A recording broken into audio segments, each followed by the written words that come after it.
Балалар, бүгін сабақ 54-ші сабақ, қайталау сабағы, бірінші ату мәтіні түсініп оқы дән дейді. Балапан есік алдынан жалғыз дән тауып алады. Ол өте қайырым дедім. Тапқан бауырларынан бөліске салатын. Дәнге қараған ол аз кем ойланды. Дән өте кішкене. Оны жеп алсам, қалғандары қайтеді. Одан да дәнді бір жерге апарып тағайын. Тағы дәнді іздейін, дейді ішінен. Балапан дәнді ауланың бір бұрышынан көмді. Көз келді, балапан жерге көмген дәнін өсіп тұрғанын көрді. Масағында көп дән бар екен. Бұған балапан қатты қуанды. Масақ бидайдың дәнді бас екен. Балапан не тауып алды? Дән тауып алды. Ол не? Ол дәнді не істеді? Бір жерге барып көміп тастады. Күзде дән қандай болып өсті? Балапан жерге көмген дәні өсіп тұрғанын көрді. Масаға көп дән берген екен. Мына көп дән берген екен.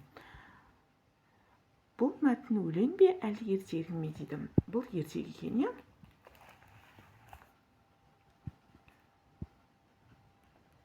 Екінші атты сөйлемдерді көшіріп жаз дейді. Бала мектептен келе жатты. Ол жолда кірпіні көрді. Бала оны үйіне әкелді, оған сүт берді. Сөйлемдегі сөздердің сұрақ қоюлардың байланысын тап дейді. Қараңыздар, міне. Бала мектептен келе жатты. Сұрақ қойды. Бала келе жатты. Байланысы мектептен келе жатты. Кім келе жатты? Бала екен. Бала келе жатты. Қайда келе жатты? Мектептен келе жатты. Бала не істеді? Келе жатты. Естіп сұрақ қояды екенбіз. Ол жолдан кірпіні көрді. Ол кірпіні көрді. Жолдан кірпіні көрді. Кім жолдан кірпіні көрді? Ол қайдан көрді? Жолдан. Нені кірпіні? Не істеді? Көрді екен. Сұрақ қояды екенбіз. Бала оны үйіне әкелді. Бала әкелді, үйіне әкелді екен. Бала кім? Нені? Оны қайда? Үйіне. Не істеді? Әкелді. Оған сүт берді. Сүт берді. Не берді? Сүт берді. Не істеді? Берді.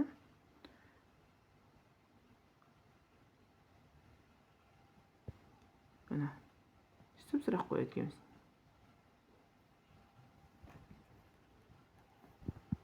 Қараңыздар, мына жерде оған сүт берді.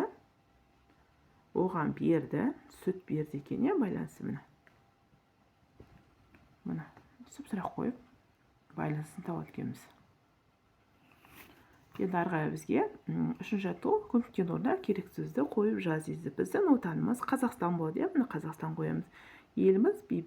Еліміз көрке, бейбітшілік жасасын деп қойымыз. Мына жерде бейбітшілік, мына жерде көрке деп қойымыз. Сөйлемнің бірінші сөзін қандай әріппен бастап жаз дейді? Бас әріппен жазамыз. Міне бас әріппен. Сөйлем сонда қандай тыныс белгісін қойдың дейді. Тыныс белгісі бұл жерде нүкте қойдық. Тоқтайтыңыз. Жоқ, жасасын дегенде міне леп белгісі. Адамның көңіл күйіне байланысты қойылады екен. Жасасын деп тұр. Бұл жерде.